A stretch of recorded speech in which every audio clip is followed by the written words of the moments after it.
Remix.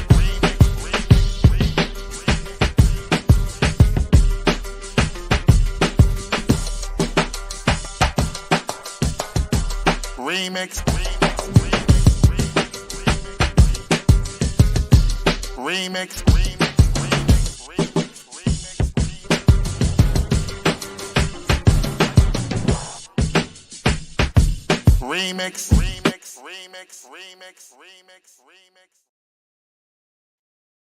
Ooh-wee. What's up, everybody? Oh my gosh, on this post-election 2024 Wednesday morning. Good morning. Good morning. Obviously, the ear doctor is not here. I am doing a poor job of replacing him because I can't make nothing other than my coffee and a good stiff drink. But it's the Remix Morning Show on Wednesday, November 6th. And woo, we got a lot to talk about. Got me, Jackie Lukman. Hey, what's up, y'all? Y'all all right? We gonna be all right, I promise y'all. And we got Erica Gaines in the house. And we got some more folks running through as we deal with the election results. Man. Yeah, what a day to not have the air doctor here, though. We could have used some intro music, some little Rocky music could have kicked us off. I don't it would have been perfect, but we have things that we have to do in life, and we gotta let the air doctor do his thing because he's professional. He's good to us. He keeps us on time, keeps us on track, keeps us on our toes, keeps mispronouncing words, but that's okay. Love him anyway. So Ricky, I know last night we had a little watch party on the platform. I was watching horror movies and avoiding the news altogether because I'm just sick of the whole thing. What thoughts, reflections, caustic comments?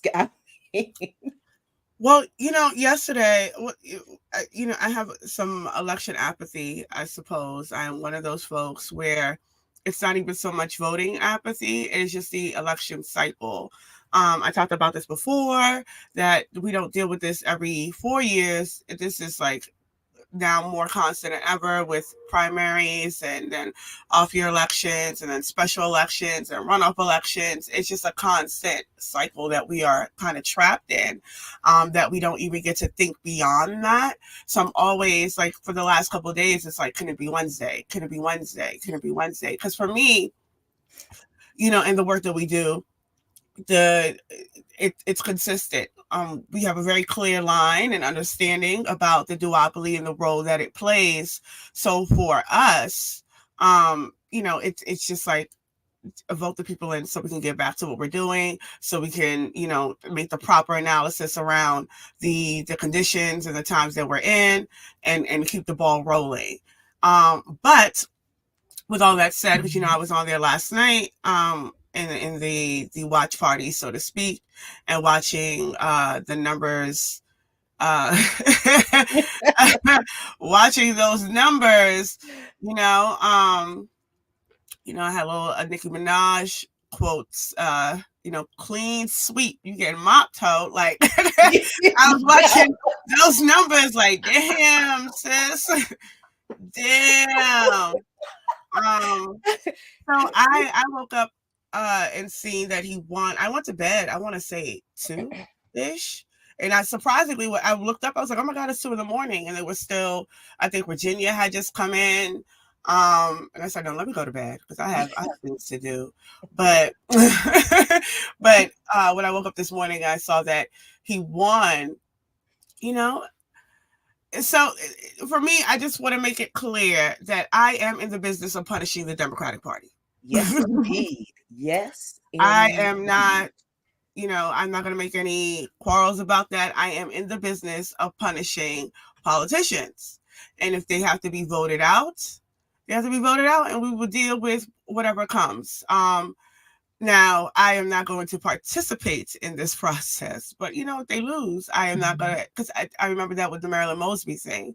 I was not one of the people in the campaign for Keith that went and knocked on doors for this next man by any means, but get her out. Get her out. And because where's the line? How does one get to move like that and continue to say that they will move like that in our faces, and then still reap the rewards? Right? No, ma'am. No, ma'am. So we will continue to organize, and we will deal with what comes as we have been. And I think we're in a better position because there's a lot more people that have been drawn to our side in this process, this electoral campaign process, where we have been poking holes with analysis. But, good luck to you, girl. May your future endeavors be positive. I don't know. Of course, we're gonna dig into some more details as we officially get into the news segment in a few minutes. But I mean, this is I think this is such a big deal that I think that we need to be really, really unrelenting in reminding the liberals and the desperate so-called progressives and the right-wing opportunists, because people who are pushing folks to vote for Harris because Trump would be worse. No, those people are right-wing opportunists too, because the Democratic Party is a right-wing party. No, nobody else commits genocide but fascists. No, that's not really anybody else's thing but fucking fascists.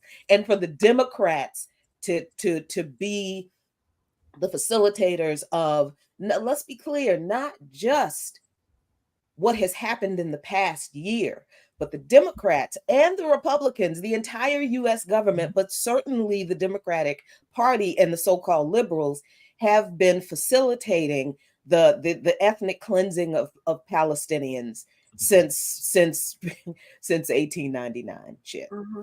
Let's just be clear. This is not an October 7 Al-Aqsa flood type of response. This response is the response to imperialism. More and more people in this country, I really do believe this. This is in a weird way, this election turnout gives me a little bit of hope, because it gives me some hope that people are actually listening to what we have been saying. They're actually listening to the organizers. We are finally cutting through, and that's happening simultaneously with people really looking at their material conditions and remembering what these politicians are saying, what they said last time, what they didn't do last time, how their material conditions haven't changed, and realizing, oh, wait, all these people are lying. All of them. All of them. Oh my God, all of them are lying. So more and more people realized, wait, they're taking all of our money and they're using it to bomb people. And we could be getting healthcare and housing and education, but our money is going to bomb people. And they're telling us they're going to keep giving our money to people who are bombing people and telling us that we don't have a choice but to vote for them. Yes, we do. We do have a choice. I think that was the outcome of this election is partially, I think, and I think it's a multifaceted kind of thing. I think it is partially the effect of not just 4 years of serious, clear, unrelenting organizing by a lot of radical Black folks. Not enough, but I think enough to have made an impact like this, I think, partially. But I also think it is kind of this simultaneous external kind of pressure from multiple sides on the people to almost forcing people, like, look at what you are dealing with. Look at what these people have been saying to you. Whose fault do you think this is? And people realizing, oh, wait, they've been right. They're right. Oh, my God. And people, I don't think people didn't vote for Harris because she is a Black woman and Black men hate Black women. It's too many of us in relationships out here with Black men for all the Black men to be hating the Black women. That's just silly. That's just dumb. And in 2024, how in the world are we still having these Black men hate Black women kind of conversation? Oh my God, that was just so disgusting that the Democrats trotted that one out. But people didn't vote for Harris, not because she's a woman, not because of misogyny, not because Black men generally disrespect Black women. It was because of genocide. It was the Democrats' genocide. And I also believe it was the Democrats, Harris's platform for Black men in particular. Like, nigga, how did you think that was not going to be insulting to a bunch of grown ass men? Like, you gonna promise us crypto and adult counseling? Mm-hmm. They still showed up as the second largest block, I believe, voting block for because it's consistent. That's always been Black women, and then right behind them, Black men. I just want to, because well, because there's a person that likes to spar with me in terms of, I say a thing, I say green, they say blue, right? So this is not like, I don't care if people understand my pettiness and joy and what has happened to Kamala Harris. I do not care if people do not understand sticking it to the Dems, quote unquote, because my position has not been about sticking it to the Dems. My position currently is gloating that they have lost, primarily because my position has been consistent on the Democratic Party. This is about the party for me. And the ways that the party has been able to obfuscate any accountability on the things that they have been participating in that has led to the power structure that has created what we are seeing with this MAGA. No accountability, not one bit. And they have got to play on us continuously with culture wars.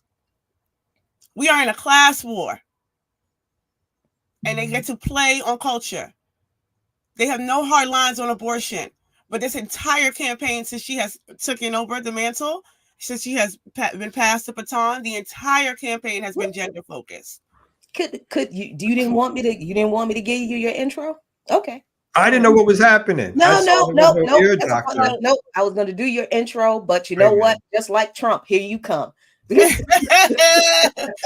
it's just like, it's just not. Like, I do not care. I do not care. Right? Join me in the battlefield where the real fight is. Thank you. Thank you. That is where the real fight is. Whether or not you understand the joy that I have, because it is joy. I mean, I was playing Baker earlier this morning. That's how I woke up, So those numbers. But whether or not one understands the pettiness of the moment, right, is beyond. It's I don't care. I do not care. It's above me now. The real fact of the matter is that when we look at this party, specifically this party, because like I said, to talk about the Republicans is redundant. At this point, there's a clarity around what they are and who they are, which is why the Democrats are able to play on that continuously. Because it's right there. It's right. They don't make no quarrels about it. So, but what the Democrats have been doing is covertly been playing the same role. And she has been able to just like obfuscate being vice president. It's like she has not been vice president in the last 4 years of seeing repression, of facilitating it. When he came into office in 2021, they droned Somalia instantly. The first week. Then they stood behind Jovenel Moise. Yep. For 3 months until his assassination. Then they facilitated the core group, installing Ariel Henry, while deporting up to 100,000 freaking Haitians. 2021, year one. Next year, Ukraine war. Yep.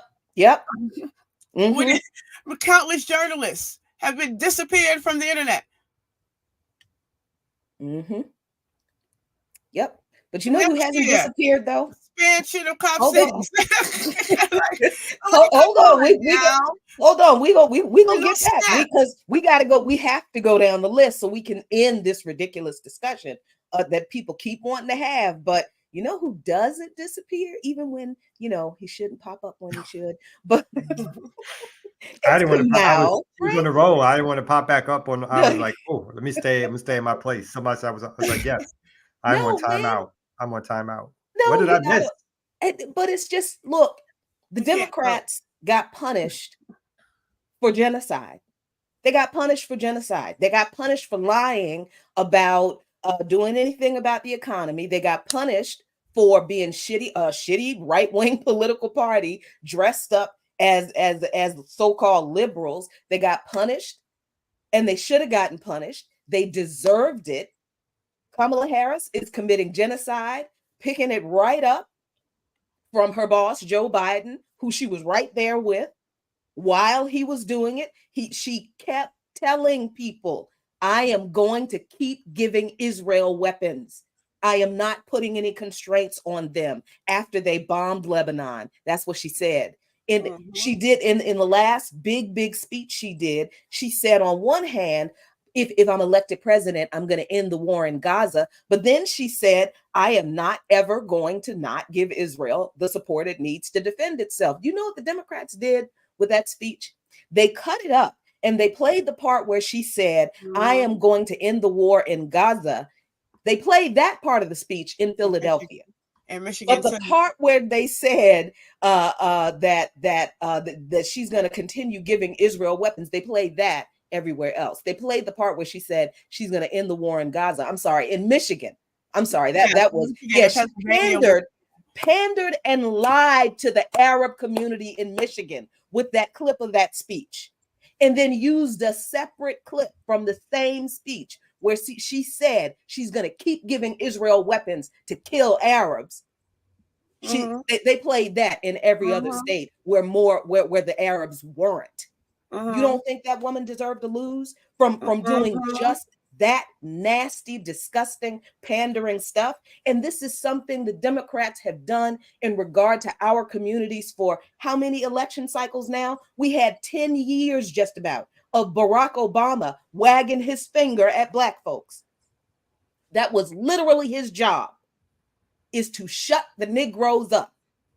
Shut up, they're complaining, delegitimize the radical movements, shame them every chance you get, and get the Black community in on turning their backs on those crazy radicals. That's why when he had those young organizers in the White House after the 2020 uprising, and they are looking at that bullshit proposal him and them cops came up with, the recommendations for 20th century policing. They looked at that shit and they were like, what is this? There is no law. There's no requirement. There are no regulations. The cops don't have to do anything different. And what did Obama say to them? You can't you have a seat at the table now. You can't get to the seat at the table and keep on screaming, and then introduce that bullshit 20th century policing recommendation that was supposed to be the response to racist police terrorism. The Democrats have been pandering, lying, gaslighting, slandering, just discrediting, insulting our people for decades, and then telling us we had to vote for them because they're better than the other guys. And then when people do vote for them, they don't do shit for people. And y'all actually have the nerve to be sitting in this chat pissed off because we are laughing that the Democrats kicked their own ass again, and they didn't have to. All they had to do was give the people what they needed, a fraction of what the people needed. And she refused to even do that. So once again, just like we said in 2016, Hillary Clinton deserved to lose then because of her arrogance. Kamala Harris deserved to lose yesterday because of hers. And hell yes, I am happy as hell. I'm glad all them little kids at Howard crying. Oh, they didn't vote for my son. Wait, but did you see that spectacle? I didn't Grow up. know This is the it was real a world. party at Howard. It was a watch party, but like a real party. They had all the Greeks was out stepping. They had Step a your ass right stage. back in that dorm Big and do some stage. political education. In lieu of that, right? So I get some of y'all are, I don't understand how you have the response that you do after you listen to us for as long as some of you have listened to us. I don't know why you are upset that we are laughing at the Democratic parties in general and Kamala Harris's fate specifically. I don't know why y'all are surprised and upset that we're laughing at this, because we've been telling you there's no democracy in this country. None. The Democratic Party that pushed Kamala Harris in front did an internal coup in their own party. They're sued to kick the Green Party off ballots after they legally gained ballot access, sued to kick PSL off ballots, lied as they were trying to sue to kick PSL off the ballot in New York. The polling places, because of the Democratic Party's direction, started putting up signs that said that you cannot write in Claudia and Karina, because if you do, they won't be counted, after they legally gained write-in access and while the lawsuit that the Democrats filed against them to kick them off the ballot hadn't been decided yet. This was happening yesterday. This was the Democratic Party doing this. So y'all keep your anger for the system. Keep your anger for Imperial. I'm not telling you don't be angry, but you directed it at the wrong people. Your anger needs to be directed at the system that has created this situation. We ain't do this. We kept telling you this was coming. I mean, they could direct it over here. I just don't give a fuck. Kamau, thoughts? Well, I guess, yeah, I've said I'm bad at predicting elections. So I had people telling me different things about who would win, but I'm obviously not surprised by the outcome at all. And not only because of, the Democrats again, and their bad, they're terrible candidates, the way they shift to the right. But, I think, as I said last night, towards the end of the sort of election watch party or whatever we were doing, it's a right-wing country. It's a white supremacist country. They can blame the Russians, black men, black people.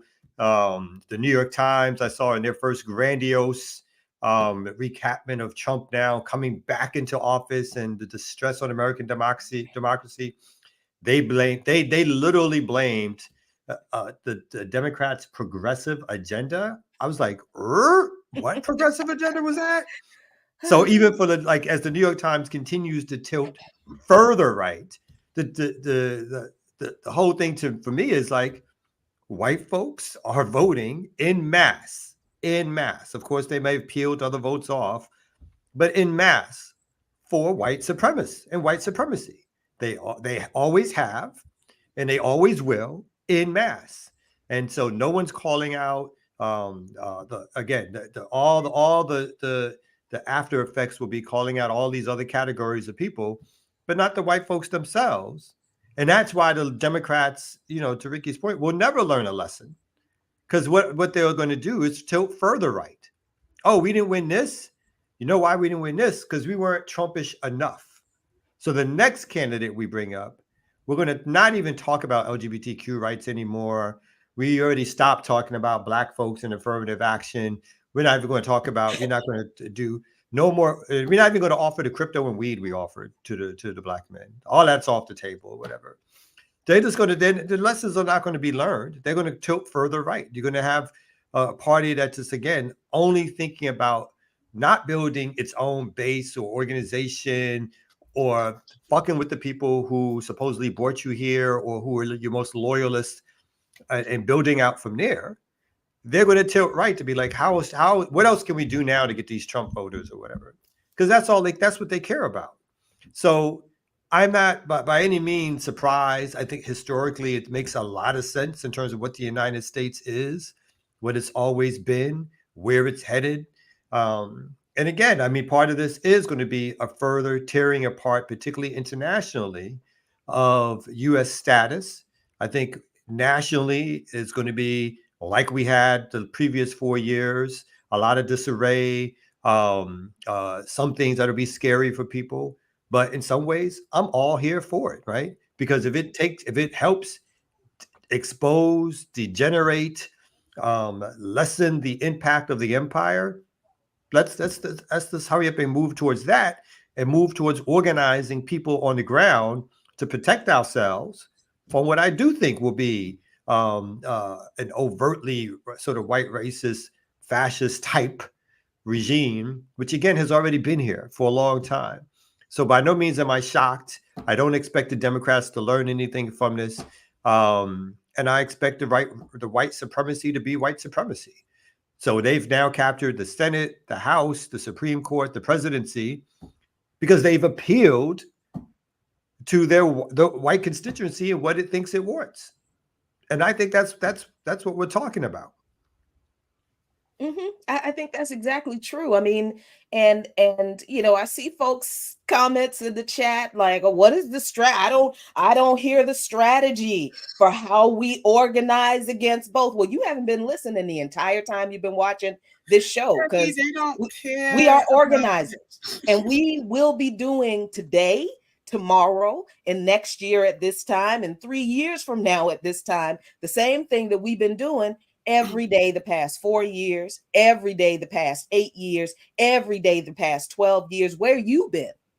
If you had joined an organization and gotten involved in some type of organizing before now, you wouldn't be asking us what the strategy we have is to counter both of them, because you would be in an organization involved in the same organizing.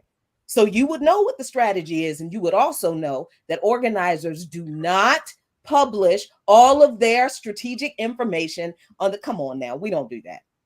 And you should know by now that we don't do that for obvious reasons. So I'm not sure. I'm so tired of these disingenuous discussions that people keep having about the obvious and repeatedly exposed political reality that we live in a white supremacist, settler, colonial, fascist country. We do. It just is. And both political parties are that. Who was it who said that was it Julius Nyerere who said that the United States has one political has one party, but in typical American fashion, it has two names or something or other. Like come on, this is it. Everybody else in the world understands that this system is imperialist, it's militaristic, it is hateful, it is evil.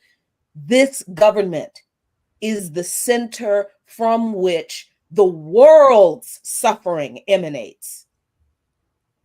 And this outcome of this election and the outcome of the election in 2016 and 2020, they were just reflections of the further decline of the empire. But as the empire declines, its roots get exposed.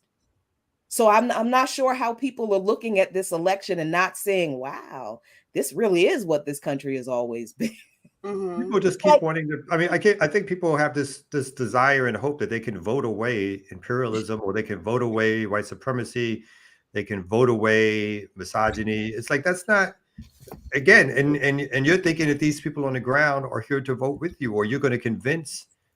It's like the memory of what this country is has vanished from people's mind every 4 years. Every 2 years, yeah. And they believe, and you're going to believe again, someone put in the chat around deporting Latinos or immigrants. It was already happening. They never stopped. They never stopped. No. Yeah, she's talking about building the wall. When Biden came in and continued Trump's policies, he didn't stop them. All of a sudden, but the liberals and the so-called Democrats and progressives, they didn't want to use the word cages anymore. But they were still cages. Mm-hmm. They still separated families. They still did the mass deportations continued under Biden, under Harris. by Biden Harris. That didn't stop. So if people are fooling themselves to suggest that somehow things were that much easier, just because it's a friendlier face on imperialism doesn't mean it's not imperialism. Just because it's a friendlier face on white supremacy doesn't mean it's not white supremacy. And in some ways, maybe the exposure, maybe the mask coming off helps you fight more. So that's the part for me. It's like maybe it'll help you fight more. Instead of thinking that you can rely on the very people who are putting in the policies that are kicking out immigrants and or indigenous people mostly, whose land it is any fucking way, from being in the country. Yeah. Yeah. So yeah. Like, I don't even think, no, she did not verbatim, or anyone has not verbatim say they are voting out misogyny, but every single ad, especially the one that we played last night, has been in that vein, that we support women, that this is about women, right? And they try to ride that all the way. But if we supported women, again, to the point of the last 4 years, they cut SNAP. They cut SNAP. Mm-hmm. And there was hardly any fuss made about that from the same people who are telling you that this is what's going to happen, Project 2025. Like, it's just like people are saying, like, we don't care about our people. And I'm wondering, to what extent are you saying that to 3 organizers who this work day in and day out, that I do not care about my people? I am in a political party in this state, trying to do that the exact thing. Mm-hmm. She even got the sweatshirt on, y'all. Right. It's like, because it's ridiculous. And honestly, it's cowardice. It is cowardice, because people are not wanting to take any sort of risk. They're not prepared to take any risk because they have not joined anything. They sit right here and they argue back and forth with us, but they are not joining anything. They're not participating in things. They're having individualized discussions and making that the people. The masses won't understand. The masses can't get this. Our people are not going to be able to do this. So we should vote. That's the solution. And then, okay, so then she won, and then what? Let's say she won, and then what? What was the strategy? Have y'all asked Olay what the strategy was after that? No, y'all come right here. Ask Marky Mark Hill, what is the strategy if she wins? No. Everybody just says it'd be easier to organize. In what way? How? That was it easier the last 4 years? What did people do over the last 4 years that was so easy? Let's ask Chairman O'Malley and Penny Hess and Jesse Neville how easy it was how easy it's been organizing under Biden. About, Kamal, can you get some statements from those 60 folks down there in Atlanta who are facing RICO charges for protesting against Stop Cop City? Can we ask them, how they feel about all of this? How easy it was organizing under Biden. I guess, Ricky, we can go back to GW and to Howard and to Morgan and to Georgetown and to all of these campuses where these students had some kind of actions where the cops showed up and tore their stuff up and tore those students up. I guess we can ask them how easy it was organizing under Biden-Harris administration. And since y'all who are in the chat talking about it would have been easy to organize under whatever excuse you have, how would you know? You weren't out there for any of that. You were not out there for any of that actual organizing. You weren't. Mm-hmm. So stop lying. Look, if you want to keep voting for either one of the wings of the imperial party in this country, cool, do you. But you should just keep that to yourself and let us do what we do over here that you don't want to be involved in. It's obvious you don't want to be involved in organizing because you keep doing this. And we've been talking about the same thing since we have had this platform, and people are still asking these weird questions. What's the strategy? What are we going to do? For the 1,489th time, join a revolutionary, radical, anti-capitalist, anti-imperialist organization and do something. at the very least, support the campaigns. We have a no compromise, no retreat campaign. We have the shut down AFRICOM campaign. We have the Zone of Peace campaign, all of which talk to our local issues, all of which come up with ideas like flip the script. How do we use this money that's going to cops to use this money to have some more control over our communities, to lessen the issues of housing, to lessen the issues of price gouging? Those campaigns exist. Those campaigns exist. Support them. Look into them. Okay, the strategies are there. And in fact, we did like our Dallas chapter in Dallas defeated. So this was the highlight of the night last night for me. Our Dallas chapter, our organizers in Dallas, along with other organizers in Dallas, defeated basically a referendum in Dallas to add 1,000 more cops to the Dallas payroll. So for me, and that was part of the Stop Cop City work in Dallas. So the highlight of the evening for me is showing how organizing does work when people show some unity, when they have a smart plan, when they have a little bit of resource, when they get out into the streets. They defeated an initiative in which they put on a referendum, and we see why they scared of referendums, because they put it on a referendum and told the people that they wanted to add 1,000 new cops. All the issues that Dallas has or other communities have, the Black community in particular came out and said, like, those resources can be used in other ways in other places. Those resources don't need to go to more cops in our communities. The same, and again, the Democratic Party that people think is easy to organize under. What was Joe Biden's theme when he was speaking at the State of the Union address 2 years ago?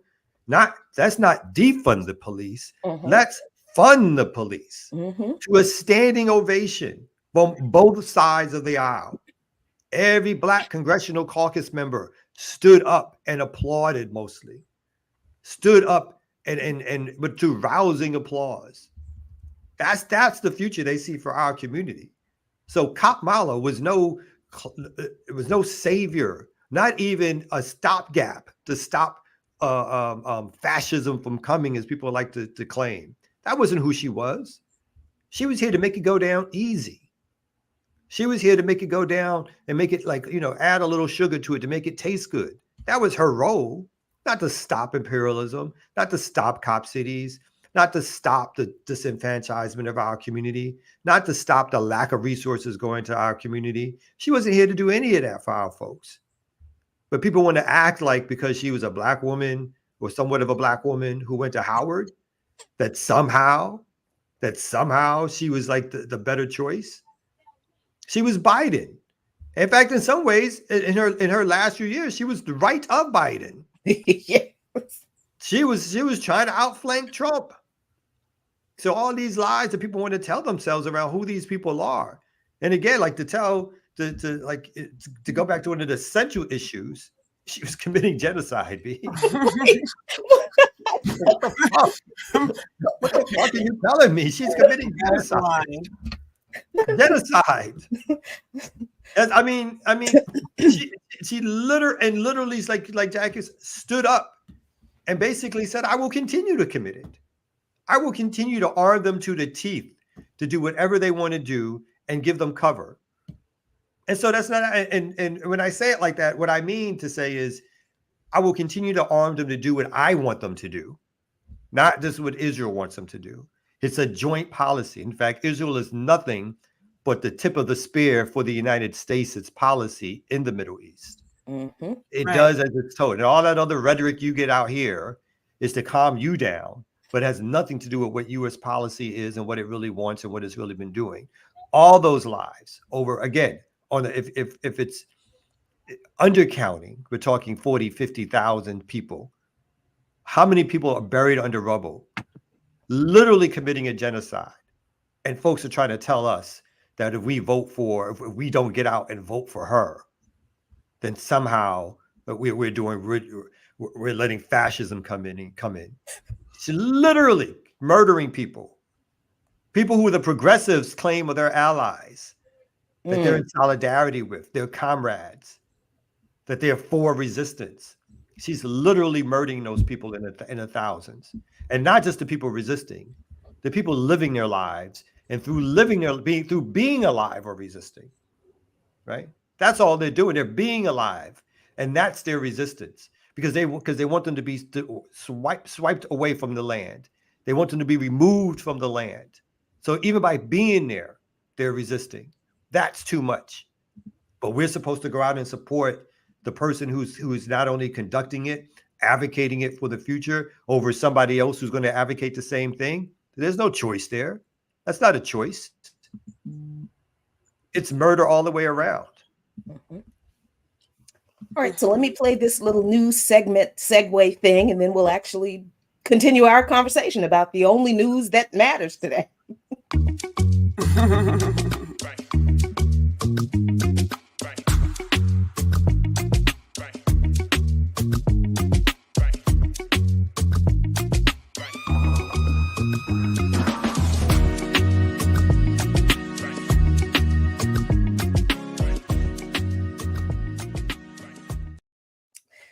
So speaking of ballot initiatives, Kamal, I'm glad you brought that up, because here in DC, a very important ballot initiative did pass, and it's ballot initiative 83, and it is the ballot initiative for ranked choice voting.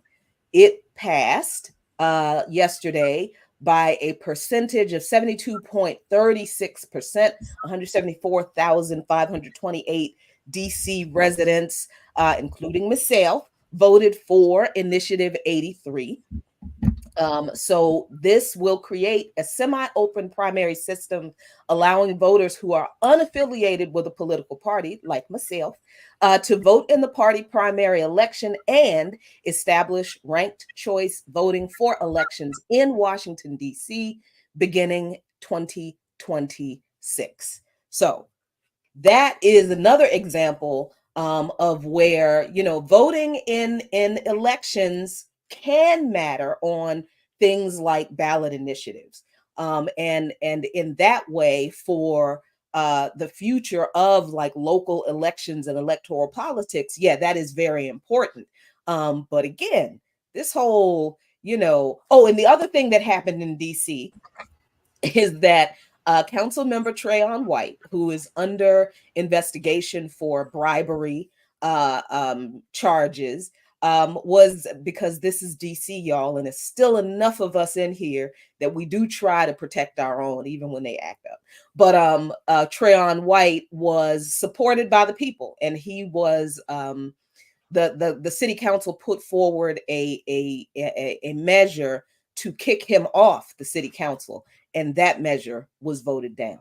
The people insisted that Trayon White remain on the city council, and because that's just how we roll with our people here in DC. So that's that. So there are some examples of voting when it's useful. The utility, the usefulness of voting, particularly in ballot initiatives, local kind of measures, that kind of thing. But voting for president, it's been saying for years, it's not gonna fix anything, and I don't think we need to say a whole lot of that anymore, because look at where we are. I mean, Baltimore City. They did vote to codify abortion. Maryland, actually, not just Baltimore. Maryland did, so that is safe for now. And the ballot question E about control of Baltimore police overwhelmingly won again. So those are, I think that one, again, I don't want to get too excited about that one, because I think I explained the conundrum of the last time it overwhelmingly won during the last presidential election when it was on the referendum, and nothing has happened since. So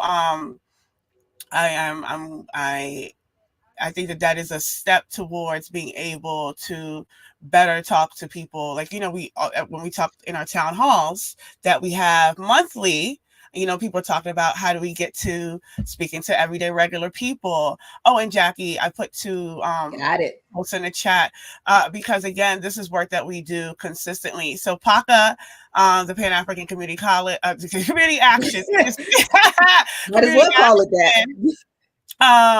They will be having a conversation on the duopoly in U.S. elections, voting for genocide, war on Wall Street. This will be on November 13th, so that's next Wednesday. And so the questions about what's the next steps, what do we do, how do we move outside of duopoly?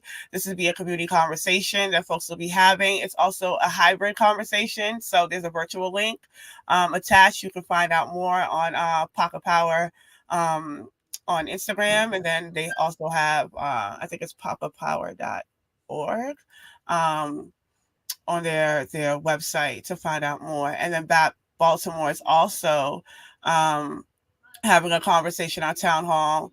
Of course, these things are planned in advance, but the question was, should we have this conversation before or after the elections?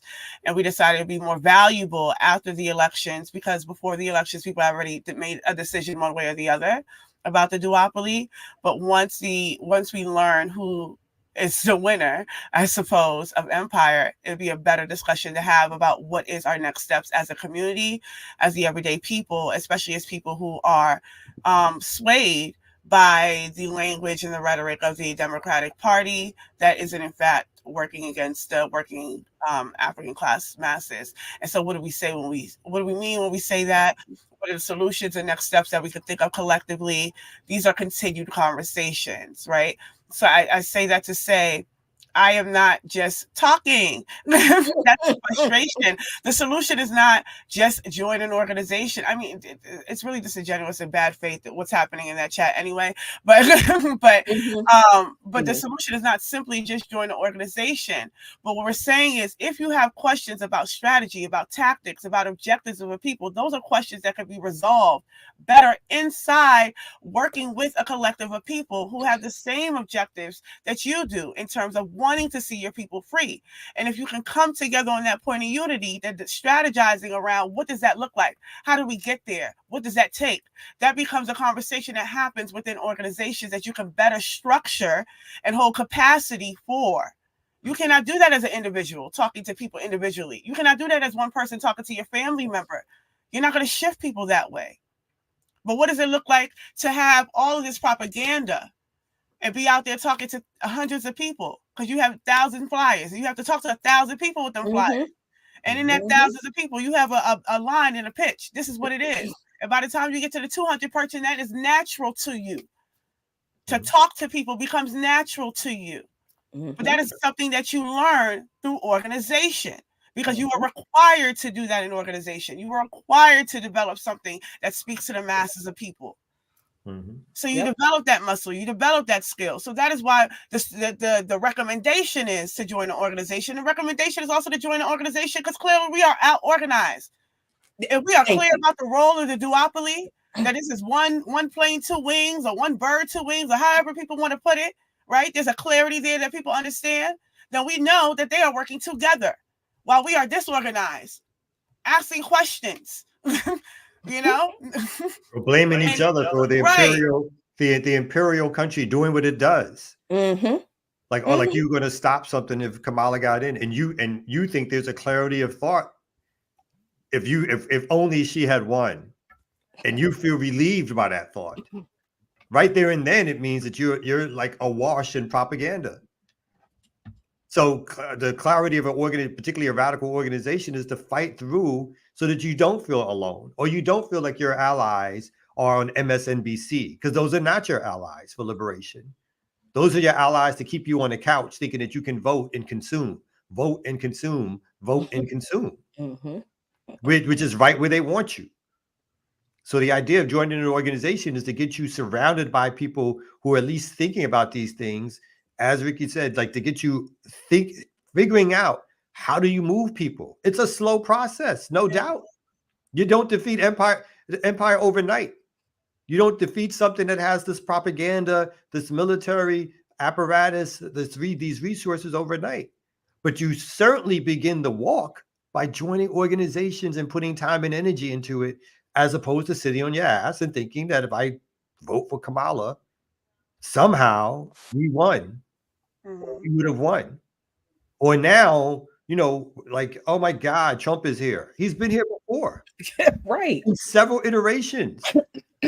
Trump is only the latest manifestation of overt white supremacy in the White House. Y'all keep thinking the moment is past. It's not past. It's the United States of America. That moment is not past. It will never pass. So just get, if we can get that out of our heads, that somehow, the comfort, because you've been beat back by seeing these celebrities and people who got money or videos, whatever it is that makes you keep thinking that life is about, I just want to sit on my nice air conditioned couch. And then when things go wrong, it's the other people's fault, right? It's going to take organizing. It's going to take a while. But you can't you got to build these open organizations. You got to show some models of resistance. What does it look like to organize against policy? What does it look like to create models that can show alternatives to how we're living? What does it look like to be in fellowship and work through some issues and problems and remain in fellowship? What does it look like to grow something and be proud of what you grow in? Have some faith in that. Have some faith in Black people to do more than to vote for somebody who's going to be the master of the imperial nation. Right. And all of this is mobilizing. That's essentially what it is. And I don't know if it's intentional or not, but it's paternalistic as well. Like this idea that, the people can't do it, or they won't get it, or it's just impossible. It's a historical one. We have our people are if we read Hammer and Hoe, right? Our people are learning and reading Marx in the outhouse with no light. Illiterate people. So even when people talk about illiteracy, that has always been an issue, right? But that has never stopped a process or the ability to understand. So when we say these things, but my thing is, okay, don't join an organization, but look into organizations, see what they're doing, show up at some of these programs, show up with a friend, show up with that neighbor that you said if they don't get it, they're not understanding. Come and see what we're talking about. Struggle at the town hall, struggle at the teach-in, raise your hand and say, I don't agree, and have that there. Yep. Because when people they're not coming to these things, and these things are happening in their city, they're like, I never heard of this organization. I don't know about this. These are real things that people say because they're not coming. It's not for lack of these things not existing. And it's not for lack of people not knowing either.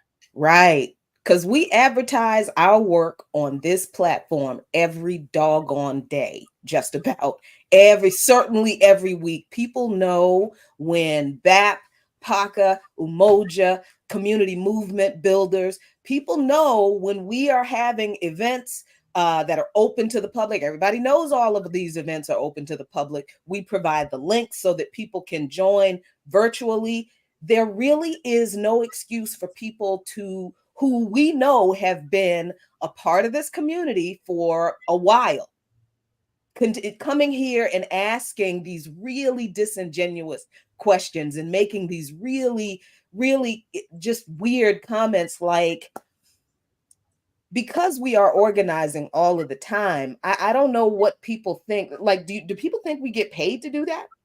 Like, we don't have any bandwidth either. Like, Ricky has a child. And Kamal has 2 and a wife. We have families. We have other obligations. We have several roles within the organizations that we are in. And we're working with other organizations. We are always busy. None of us have a whole lot of time to do regular life stuff. But we all have to read, study, and flex those muscles. We all have to do that. So yes, all of us are like, oh my God, I don't have time for another meeting. I don't have time for another teach-in. But that's why you're surrounded by people in the organization who can pick up the slack while you step away to take care of yourself. And then this idea that we're being mean to people. No, we're being mean to you. No, because we recognize that these comments and these questions that y'all have brought here on this day are so disingenuous. You are not serious. You are not concerned about how we talk to people who come to us with they've been coming to us with these questions, and we have these events to talk with people about them. So for people to come here and say, well, I don't like the way y'all are talking about it, you can't possibly talk to everybody who comes to you with genuine questions like that. No, we don't. Not No. people who come to us with genuine questions. But when you come in here with some disingenuous bullshit, yes, I am going to respond that way because I know you just stirring up trouble. You know better. And there's no reason for it. No reason for it whatsoever.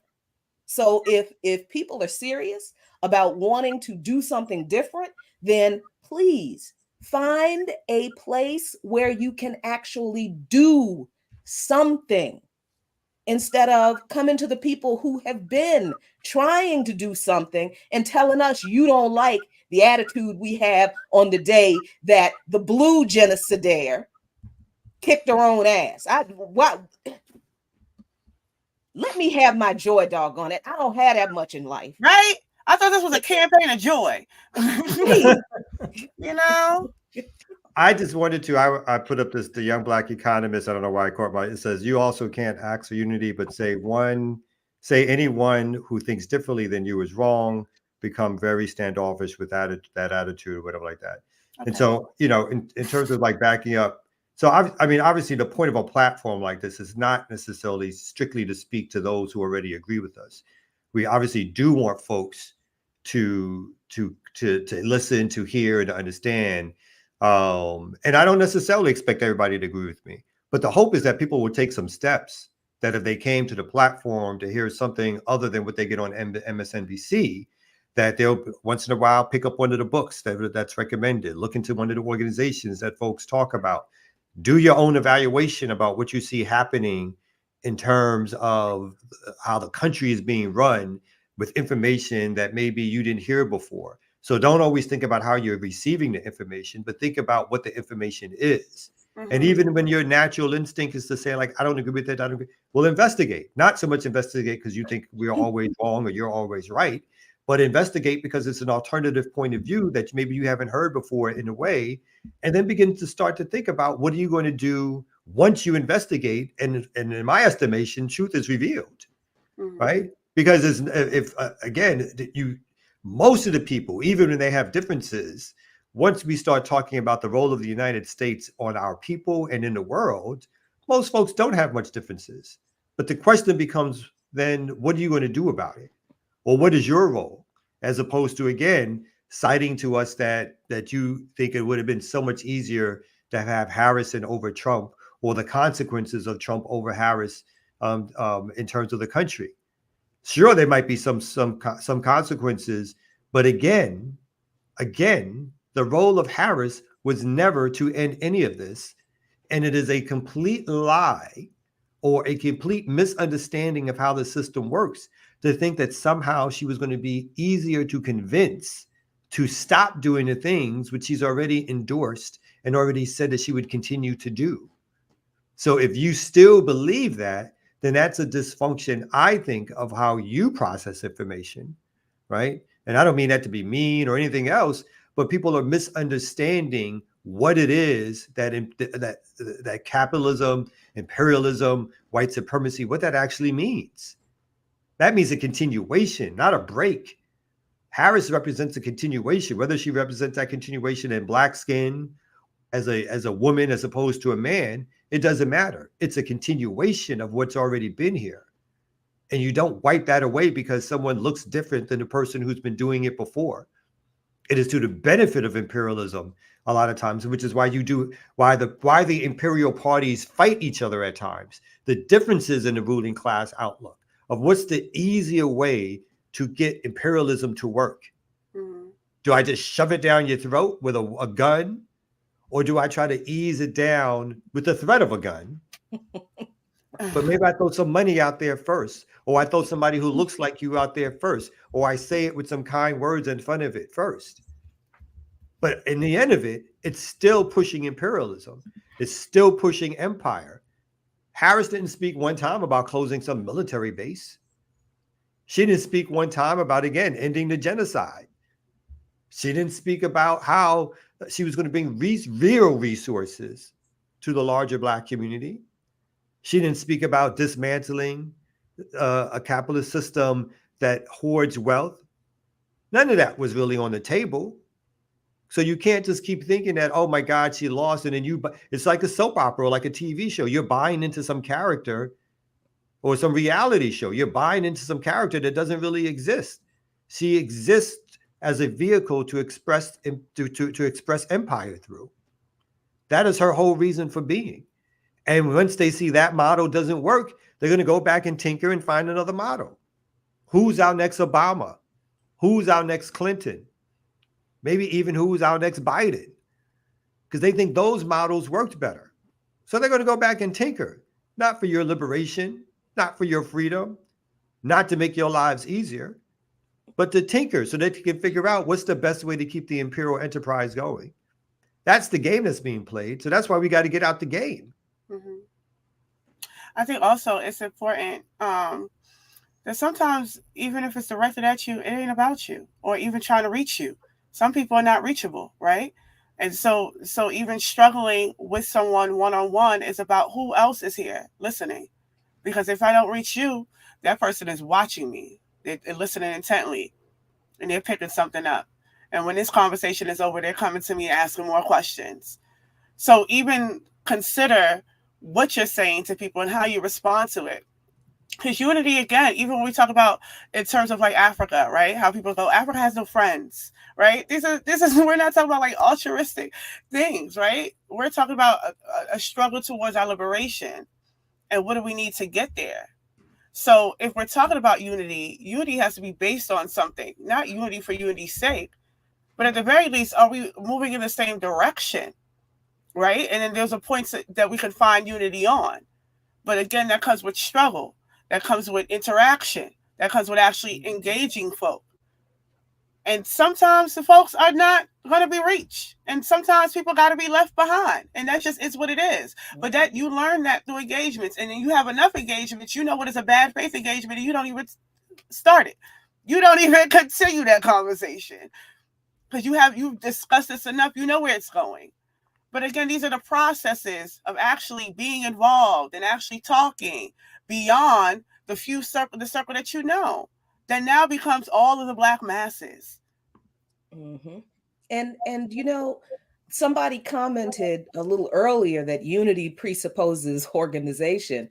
I don't call for unity with people. I don't just, I'm in my organizing, I don't just call for unity with people. I call for people to commit to organization, because that's what that statement means. Unless you have a commitment among people to organization, people can't commit to unity.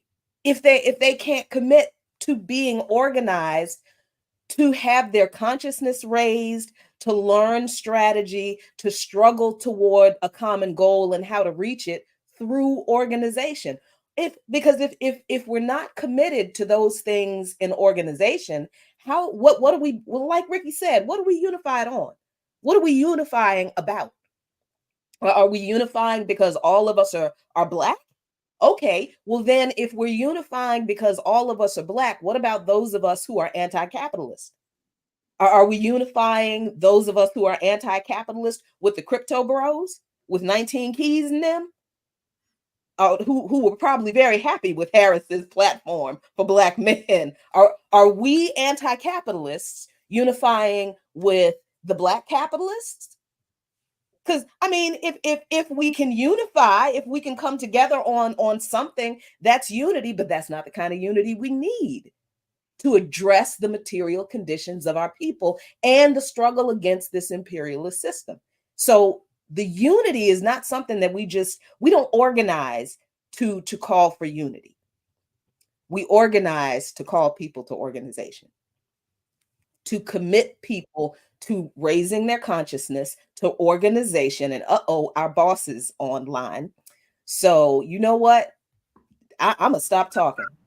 I am, because if you're not gonna listen to him, then there is no hope for your soul. I'm telling you. Let me gas it up like that. No, I invited one of the Black men responsible for today. Black Russian. It's the Black Russian. And I'm proud of it.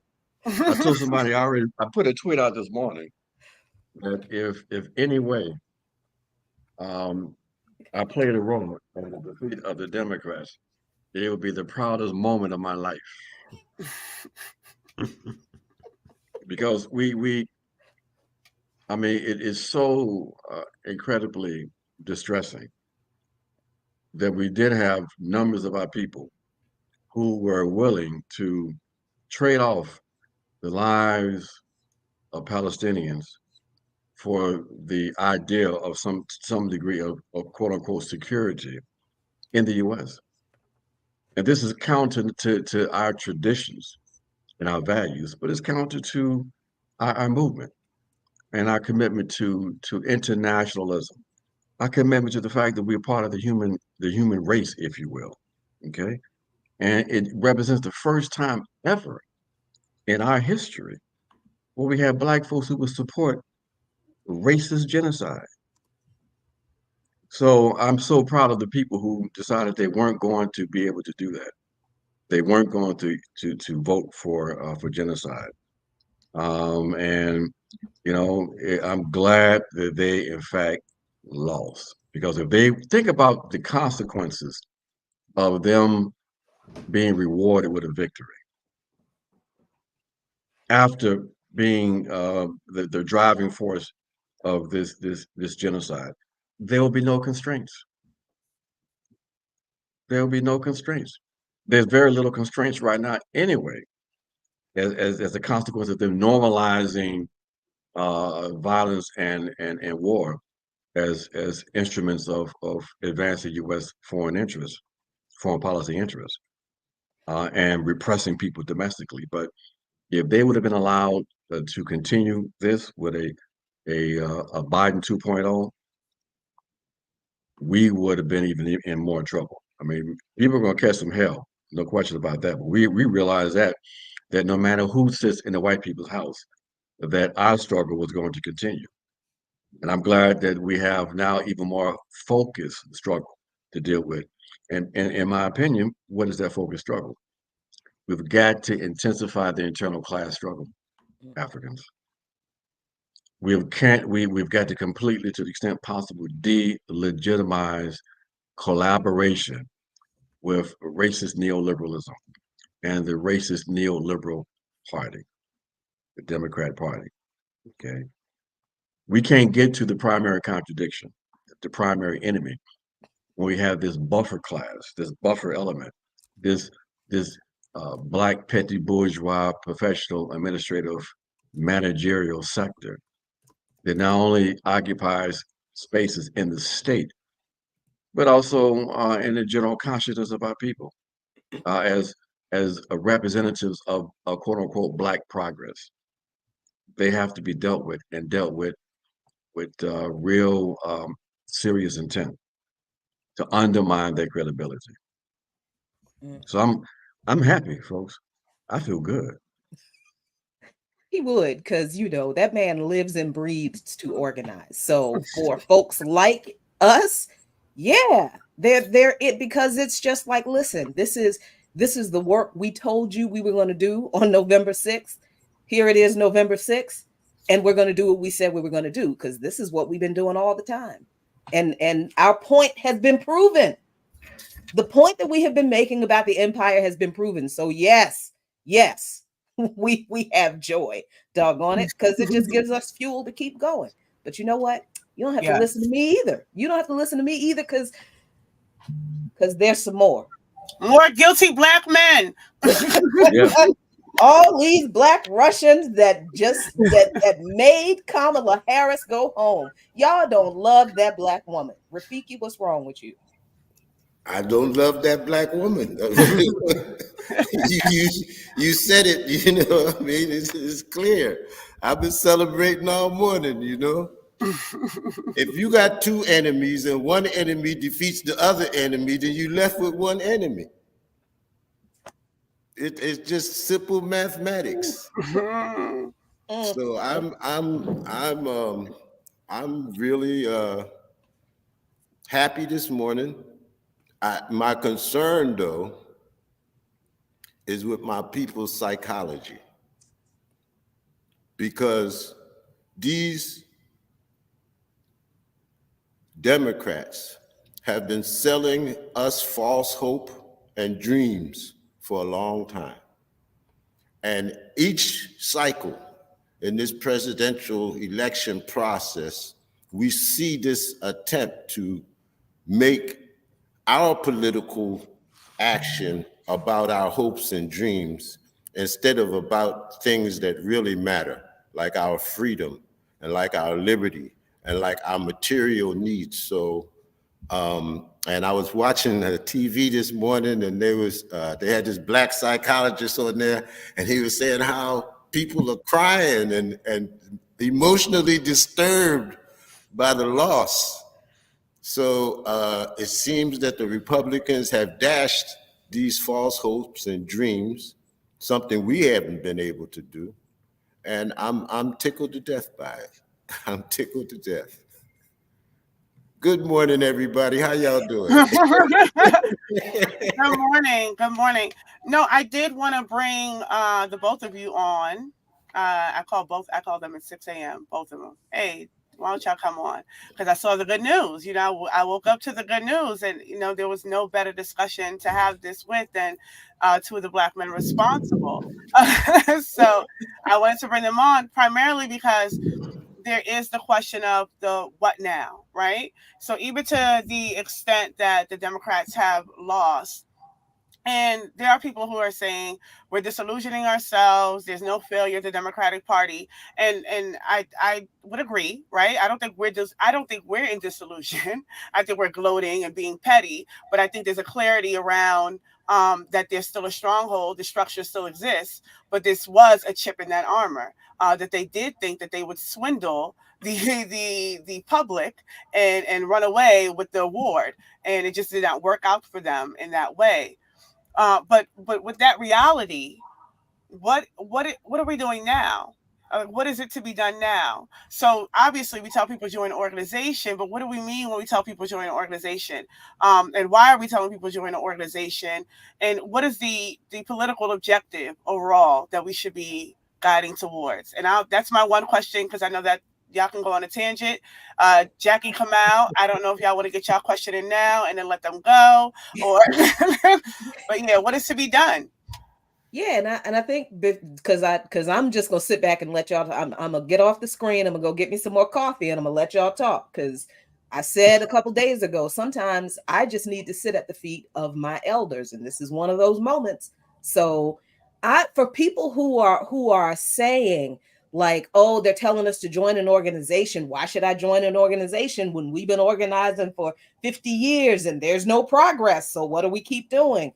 Has there been no progress in all of our organizing efforts? And what do you say to people who say that organizing isn't it? Because what have y'all organizers actually accomplished? So I'm gonna let y'all go. You know, I hope that we definitely can go, but I think that everybody on this line has the kind of experience and perspectives that we can make this a conversation. I mean, when you look at, for example, the groundbreaking work that a CMB is involved in, you know, and the kind of experiences that this brother who's on the screen with y'all has brought to the table, you know, and the kind of work that we know we're going to do together going forward. I mean, this is part of what we have to grapple with, you know, and that question is relevant. Where do we go from here? You know, for me, the task today is the same task we had 2 days ago. And that is, how do we figure out how to win back our people from the reaction that they are sort of engulfed in right now.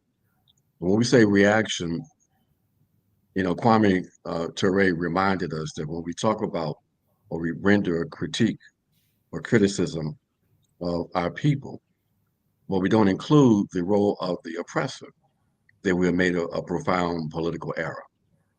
So there's no question in my mind that our people have moved dramatically to the right. And people may not want to agree with that or accept it, but I think that is an objective fact.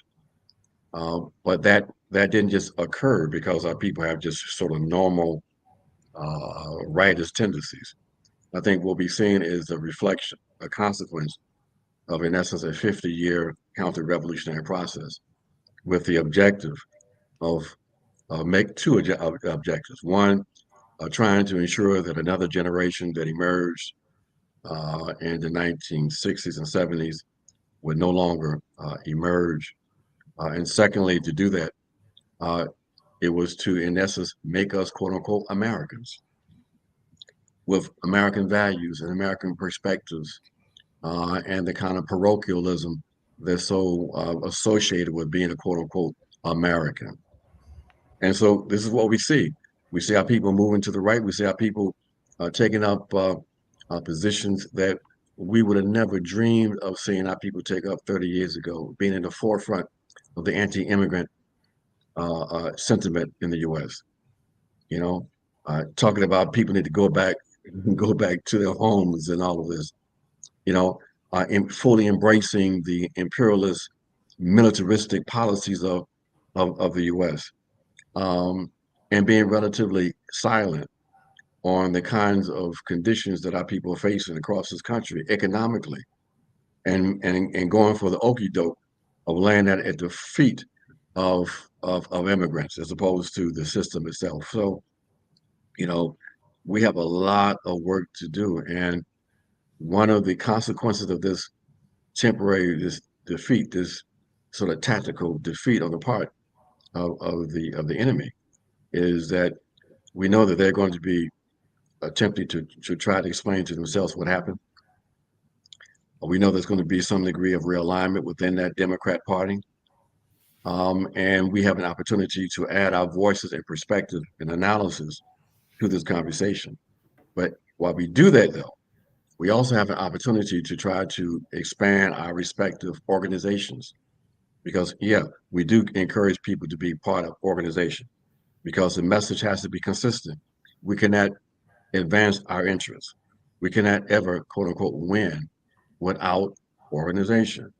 So this tendency among some of our folks too, driven by, in my opinion, petty bourgeois individualism, that they cannot be a part of an organization or question the viability of organization. We've got to confront that front and center and deal with it. We've got to engage in more intensive struggles with our people in a loving but effective way. We can't tolerate the continuation of the confusion that we have among our folks. I'll stop there. Okay.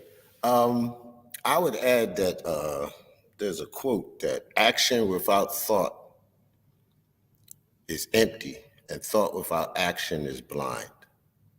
And what that tells us is that under these circumstances, and it becomes really important when these major political things happen, to give it the proper amount of thought and arrive at a proper analysis. Yes, they had an election, but 18 million people who voted in the last election didn't vote. And that's added to the 60 or 70 million people who never vote. So while we do have this contradiction that exists among some of our people who believe that the American way is the only way, we also understand that there's a large sector of our people who have been disillusioned for a very long time and who have absented themselves from these farcical elections and no longer see this electoral process as a way forward. This is a reality. And then when we look at our people, we have to acknowledge that some of us are on the other side. Some of us are part and parcel of this system of oppression and exploitation that is ruining not only the lives of Africans in the United States, but is in fact ruining the lives of people all over the world. So it's in that context that we say these things about the Democratic and Republican Party. As a member of the All African People's Revolutionary Party, we seek to destroy the Democratic and the Republican Party. We think that they should be wiped off the face of the earth. But we understand that the process of wiping them off of the face of the earth is the same process as organizing our people to work and fight in their own general interest. And this is something that we have to be, as Ajamu said, more effective is helping our collective masses of people understand and articulate what those interests are. Understand and articulate who are our friends, who are our enemies, what sectors of our people are most important in this project of organizing all of our people. And how do we go about these things? And I think that if we go forward without answering these questions, then in 4 years we'll be in the same position, doing the same thing, having the same conversations. So for us, organizing, and this question about what have we done? Well, that's dependent on what you think we should be doing. You know, have we successfully integrated ourselves into this American experience? If that is your definition of success, then no, we have not succeeded. Have we made ourselves riches? Have we elevated our individual stature in the society? If that's your definition of success, no, we have not succeeded. But if your definition of success is that more and more people are coming to understand the nature of the system that we exist in, that more and more people are actively becoming engaged in the process of organizing our people and fighting against our people, our enemies, and more people are standing up against Zionism and imperialism and colonialism. If that is the measure of success, then we have made some serious step forward. And it's important for us to understand this. Africans in the US, many of us think we're home. We think this is where we're supposed to be, and we're fighting for the privileges of Americanism. So we are confused. We don't know who we are. We think that a Black woman being the president is going to change our situation. And we think that there's still a possibility of being integrated into this settler colony. And we have to break that thinking.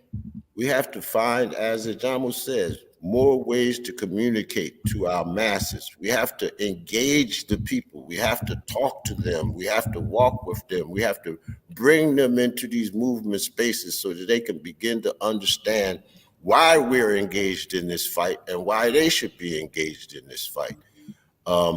There's no simple answer to these things. There's no overnight solution. This ain't instant coffee. You know, we got to grow the coffee, dry the coffee, ground the coffee, and brew the coffee if we're going to drink it. And before we can do any of that, we need to get control of some land somewhere that belongs to us, whose resources that we can use to advance ourselves politically, economically, and socially. So I think that to me, and this is why I started clapping at the beginning, I think that this whole process has caused us as a people, many of us, to become disillusioned. And being disillusioned with the enemy, I think, is a good step towards becoming organized in our own interest. So I think this is a great thing. And I think that a lot of people are going to now begin to look to our movements and look to what we're doing and see how they can fit into that. And if they do not, then we're going to continue to suffer. And this is really what it's all about. We are suffering. We are catching hell out here. We are dying in massive numbers all over this planet. And it's that we need to come to address. And that's what we want to bring to an end. And I think that this helps us in many ways that much of it we're not going to see immediately. Yesterday, we thought the Democrats was coming to our assistance. Today, there's no Africans in the United States that think the government is going to solve our problem. None of us think that Donald Trump is the answer for us as a people. And I think that that's a good thing because it forces us to look to ourselves, to start thinking in terms of some kind of self-determination and to take responsibility for our own well-being. And I think that that's really, really a good thing for us. Yeah, I want to add that because I also think, again, it's a lot of this period for me is unknown, right? But we have to see what plays out because again, empire, the parties of empire don't remain static.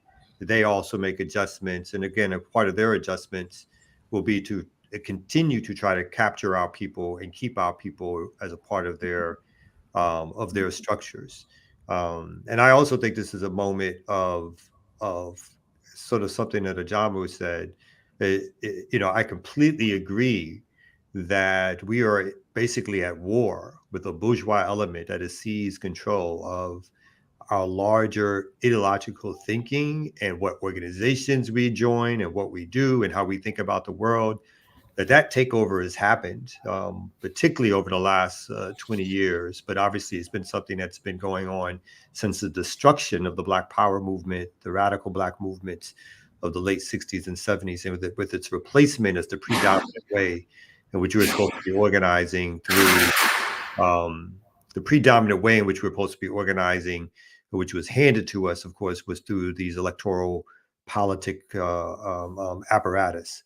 So I think that stuff is on the table for us to really think about and think through. And I think the other thing is what of the not the Black social left, but the so-called social left that has again continually linked us to the politics of the Democratic Party and have gotten millions of dollars and have not made a single break with the Democratic Party when the opportunities were there, when it made sense to do it, when the time was right for us to step away and say, if she goes down without us, which means that you can then extract demands or make demands or show that your so-called power can be exercised. Instead, we were led down a burning ship or a sinking ship and told to stay on that sinking ship, even as that sinking ship was committing genocide and murdering and killing and all the rest of it. We were told to hold on, not to leave it, not to abandon it.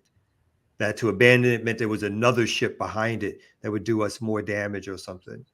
So I think it's really important that there would be some, loving but hardcore debate and discussion with those who consider themselves the left, but have put out the rhetoric to our larger so-called left community, progressive community, to vote for Harris, to put out to suggest that somehow we were forestalling fascism by voting for Harris, when there was no forestalling whatsoever.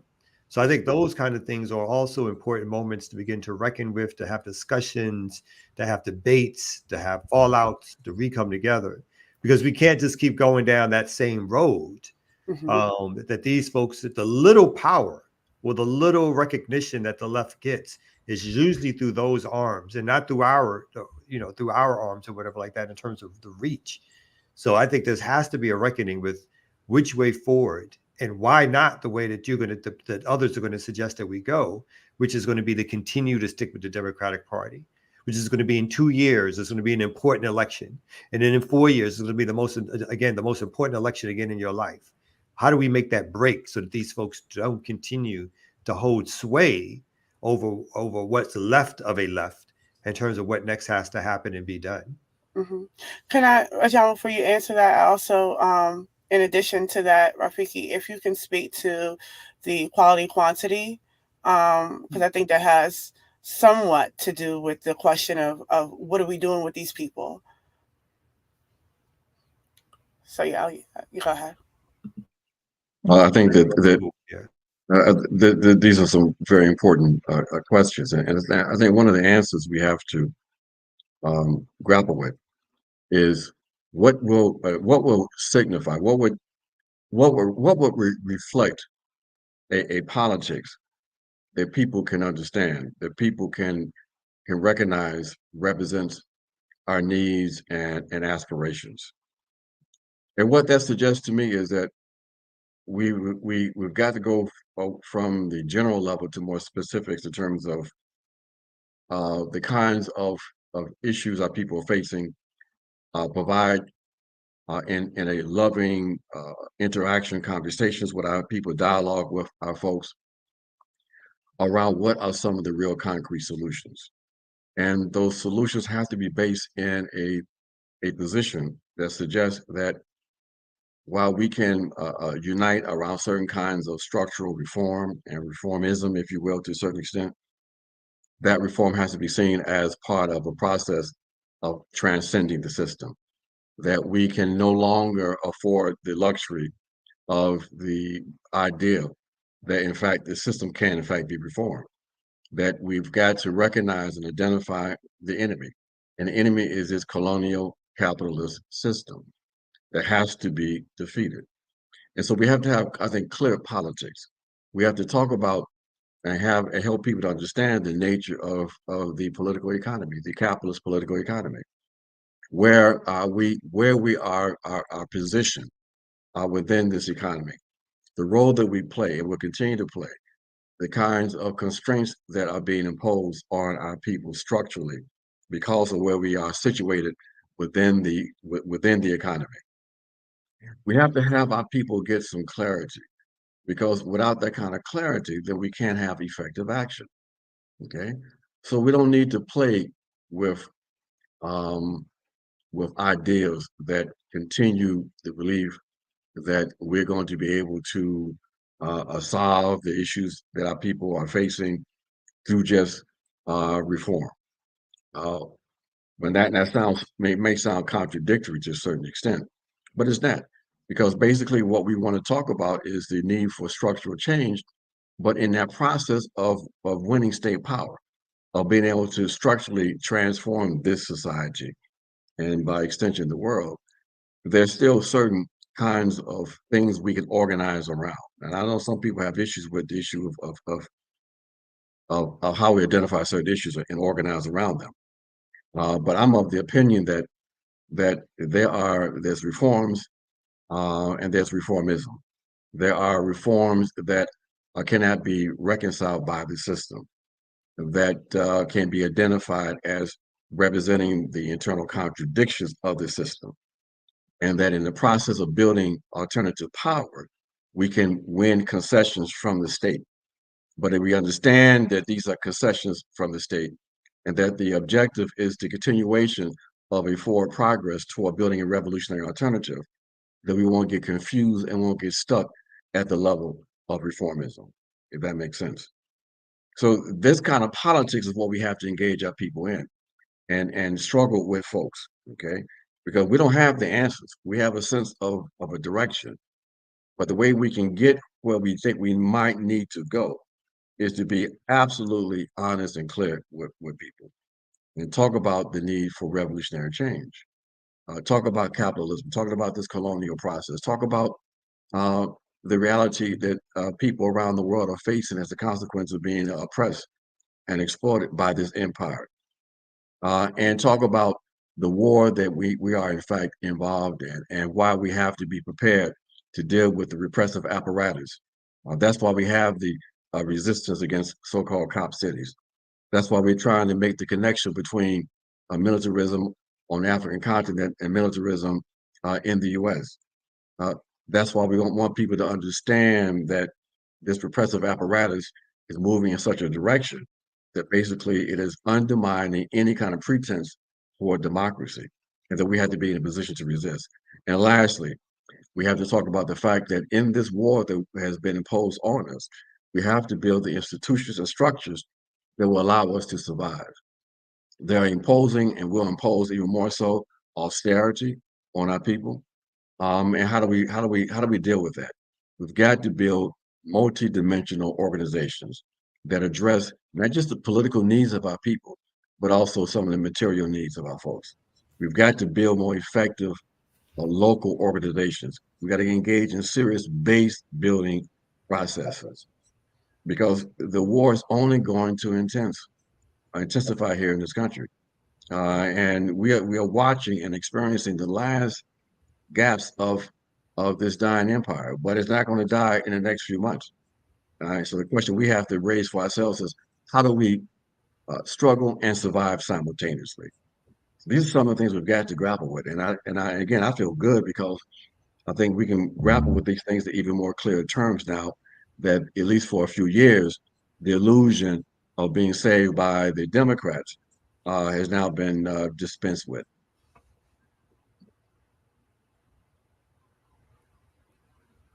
Rafiki, you're muted. Rafiki, you're muted. Yeah. I think, we Erica has said earlier, we're being a little petty, and and it's true, and I was enjoying it. But the reality is that these are very, very, very serious matters that we're talking about. War is a life or death thing, and our people are dying. So it's proper and important for us to understand the nature of the war that we're in. America, the United States of America, is the most powerful empire that has ever existed on the planet of Earth. And it will not be defeated simply by the actions or activities of Africans in this country, because it is not simply being waged in this country. And it's important for us to understand our relationship to our people all around the world. This thing is killing us everywhere. And the fight that we engage in has to take place everywhere. Our ability to effectively contribute to the demise of the empire is largely dependent on our ability to link up with those who are fighting it in other places. Each of these countries, and for the most part, these are colonial situations that we live in. And in each of these colonial situations, the responsibility of the people inside of those territories is to defeat that colonialism in those territories. And each one of these struggles is a front line in this overall struggle to defeat imperialism. Many times I look at the left in this country and I don't see where they're engaged in a serious struggle to defeat imperialism. They're actually taking up the job of coercing our people into reformist activities, and therefore depleting our fighting forces. So for us, it becomes important that we understand our place in the world. We understand our relationship to our people who are fighting this thing, and to other peoples who are engaged in the fight against imperialism and capitalism, because it's not confined to Africans. We see it in Ukraine, we see it in Gaza, we see it in the Pacific Islands and in Kanaki and Australia. We see it everywhere. And the question is, what is our relationship to them? And what is our responsibility?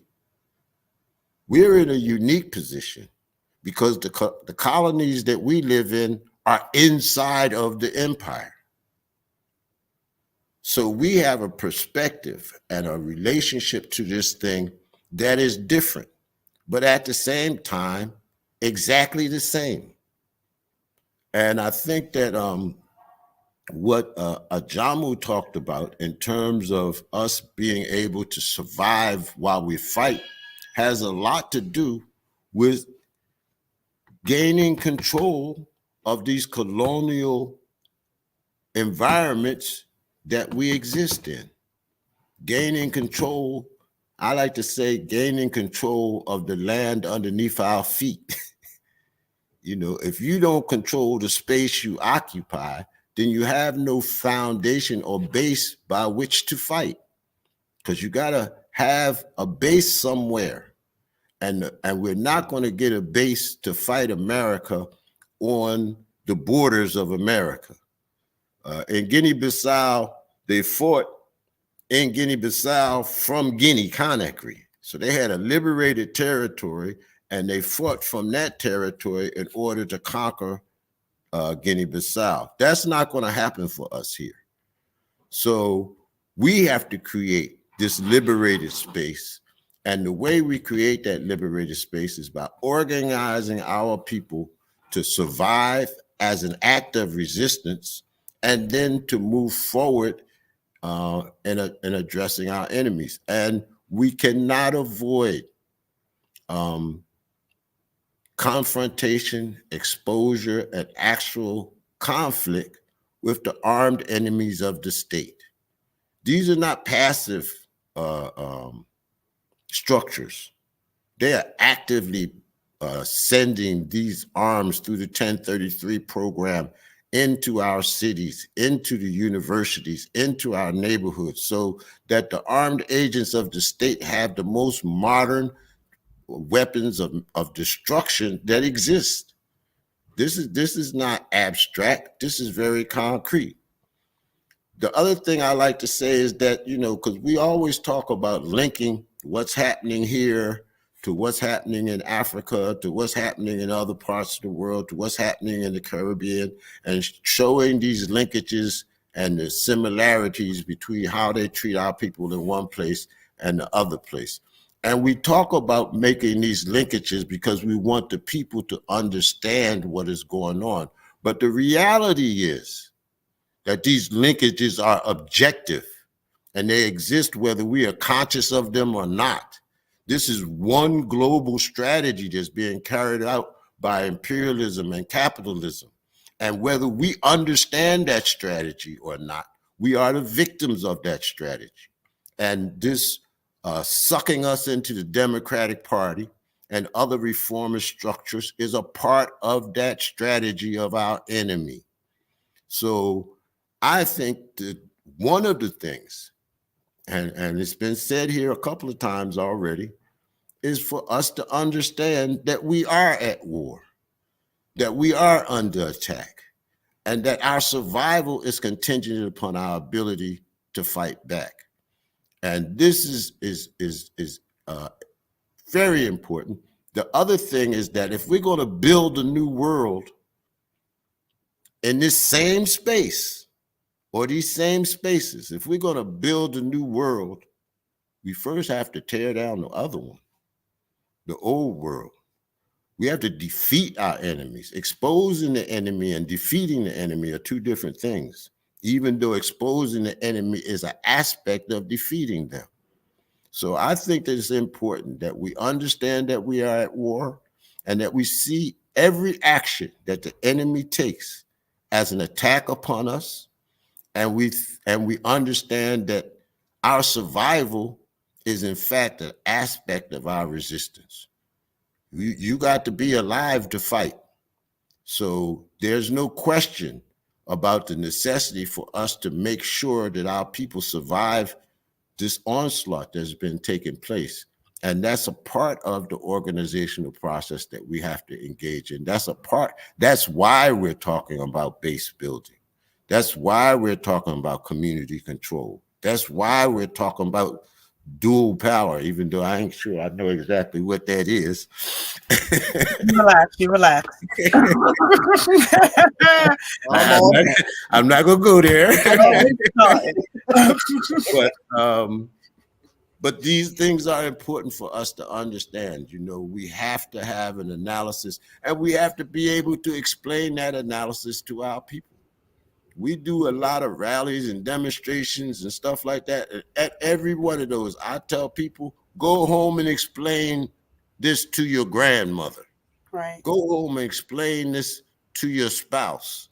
Take these ideas into the workplace, into the schools, into the streets, and engage people. You will be surprised how much they do understand.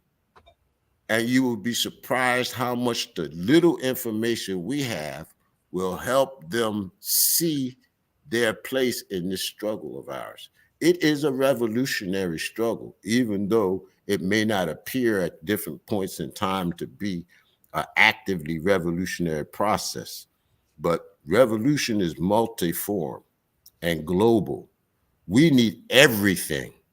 We need every kind of organization that is committed to the people's interests. So, and that's another aspect of it, bringing these organizational structures that exist together in a united front, in a united battle.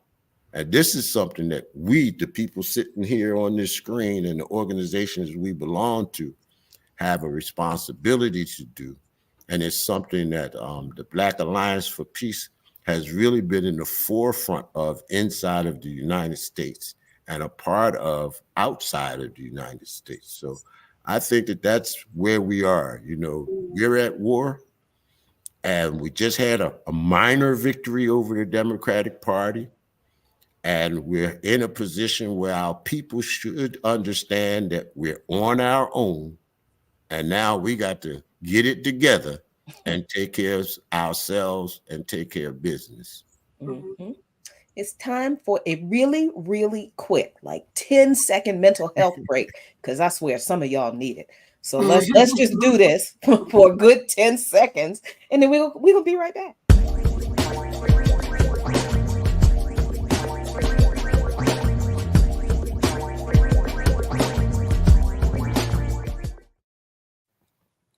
That was it. Wait. Ear doctor break someplace in there. You can't find like a break. That was it. It was 10 seconds. I go to the bathroom. I don't understand what you're doing. Right. But I wanted to say real quick, you know, the idea that Rafiki brought up, that organizing, we have to organize to help our people survive and move forward. And that's not just for me, that is not just like in the broad sense. This is my experience in organization from a very personal perspective. So being in organization when my life went to absolute hell in 2021 saved my life. It really did.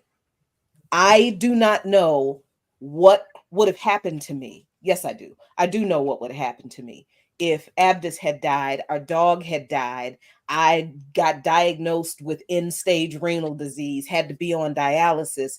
If all of this happened exactly the way it happened, without being in an organization, I'm not so sure that I would be here. And I know damn well that I would not be doing the work I'm doing now.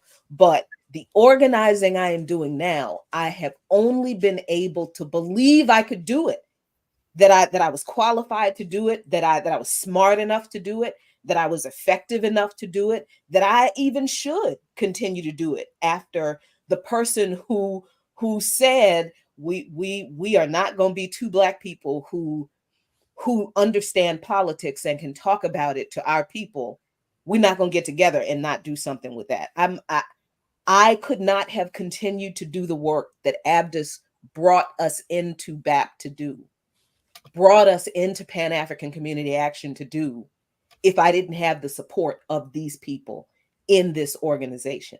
Because we came into the organization, and not only did they educate, they guided, they shaped us, they molded us, they sharpened us, but you know what they did? They gave a damn about us.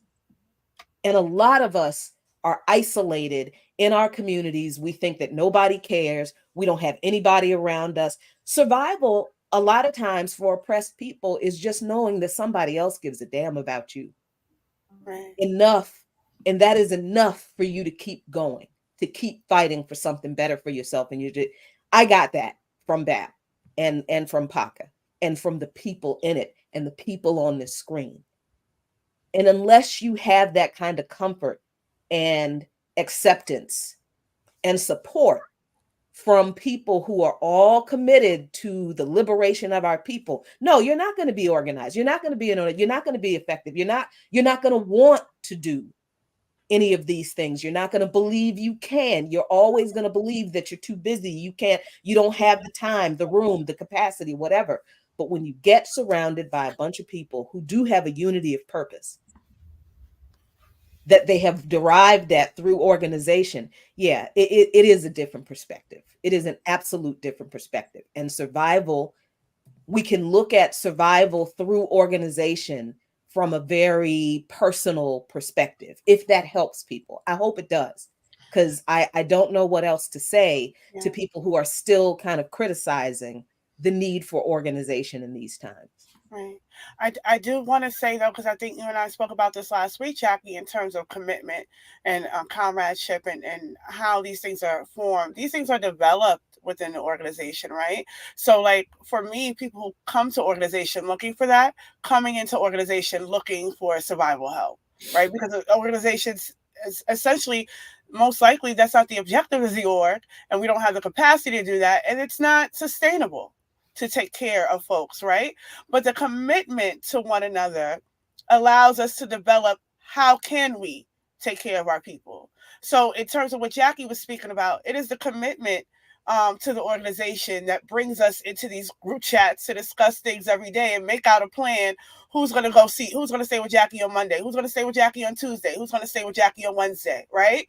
This wasn't something that was that we came into and said, I want to join because I want to be Jackie Lupon's friend, right?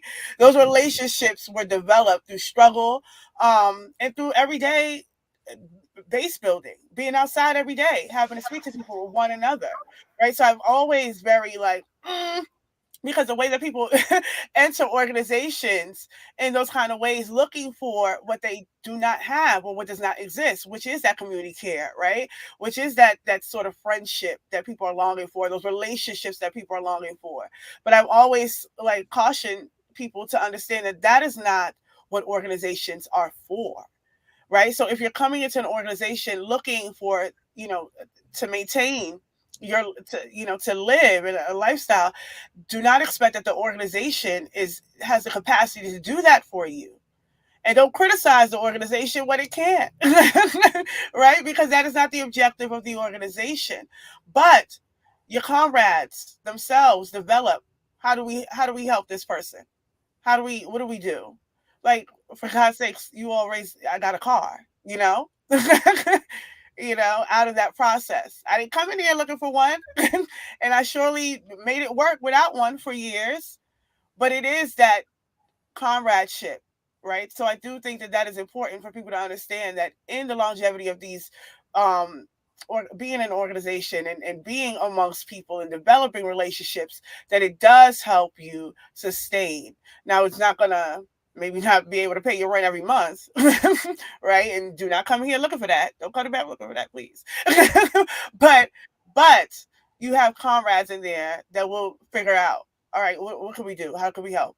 What needs to be done? The other thing is that, though, Erica, is that all organizations don't do the same thing. And all organizations do not have the same role and responsibility and relationship to the struggle.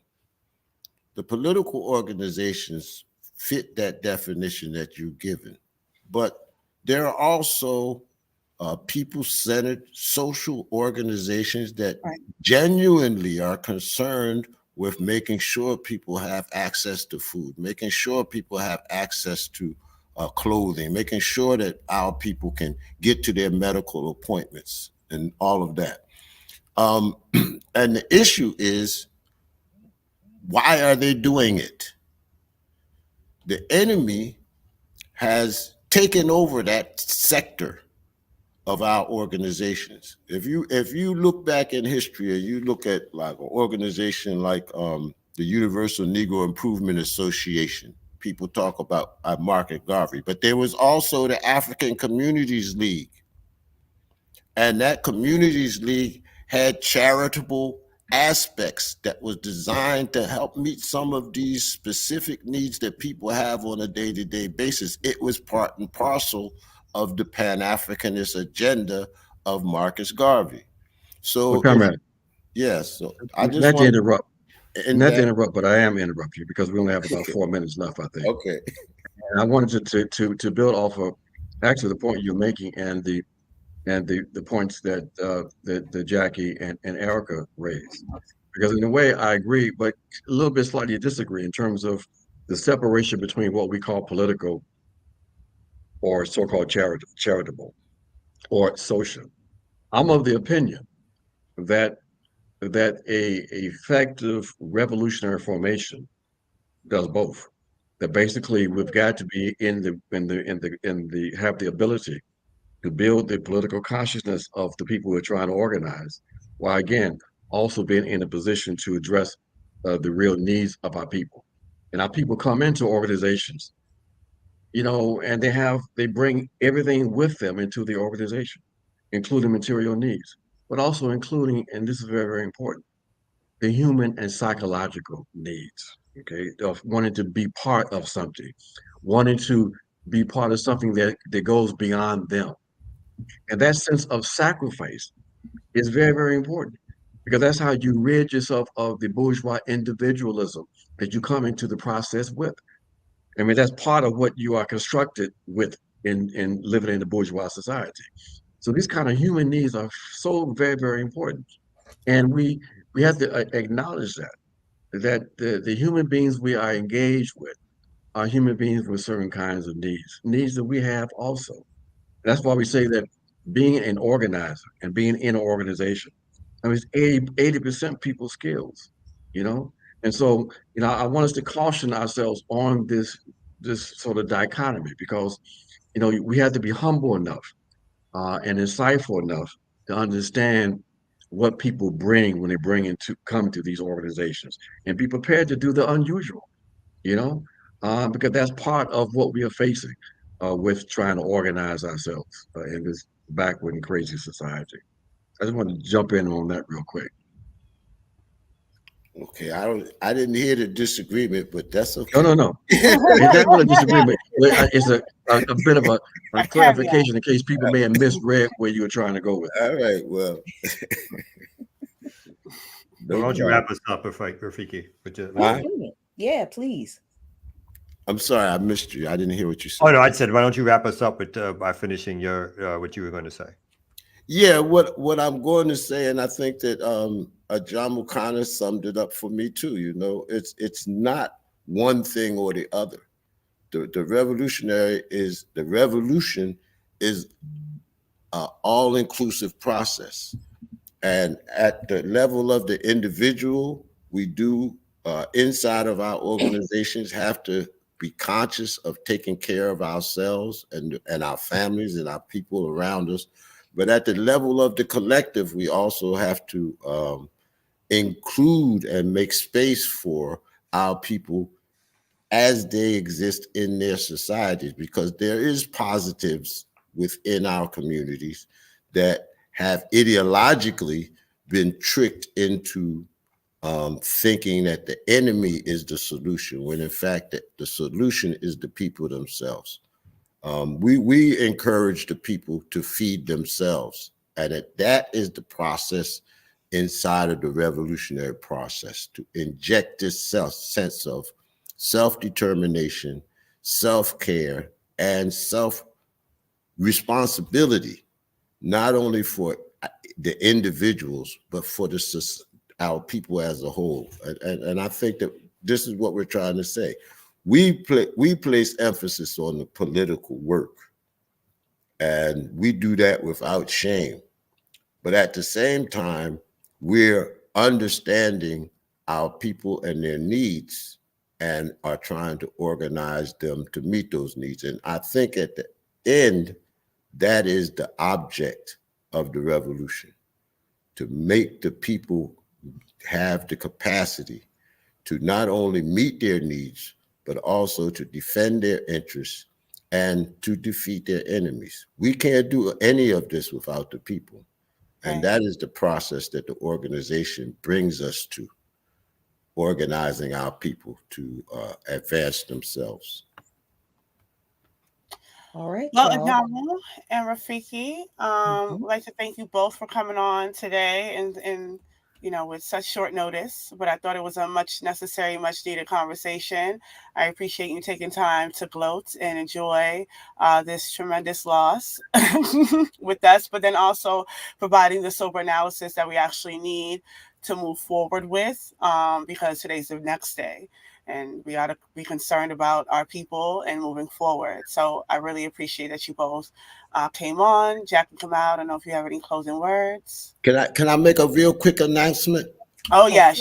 Make your announcement. Real quick. I'm having my first U.S. exhibition since my return to this country on November the 16th at Nomu 709 Howard Street, North Howard Street in Baltimore. It will open at 4:00, and please come and participate. Thank you. Yes, you can see some of Rafiki's artwork because he's super talented. He doesn't talk about that enough, I think. You could see it on, he has an Instagram that does not update, but you could see a few things. Rafiki Morris 1 on Instagram. But do please come out and check it out. Very excited for the 16th. And on that same day, come to Payne Memorial Church from 1 to 3 and come talk to us more about what is to be done, what is happening next, how should we understand the duopoly as working class African people, and what is our role moving forward. So come out to Payne Memorial and then carpool with us to Nomu Nomu. All right. Hey, y'all, we see y'all tomorrow, Remix Morning Show, Black Liberation Media. Thank y'all so much for coming. Appreciate all the support. Hopefully some new members, some new organizations, some new struggles, some new revolutionary tendencies will grow out of this, because the struggle lives on and we're here for the struggle, y'all. Peace. All right. Thank you. Thank you. Thank you. Your doctor left us a little mix, so here we go. Niggas wanna touch my sleeve. Niggas wanna touch my sleeve. Niggas wanna touch my sleeve.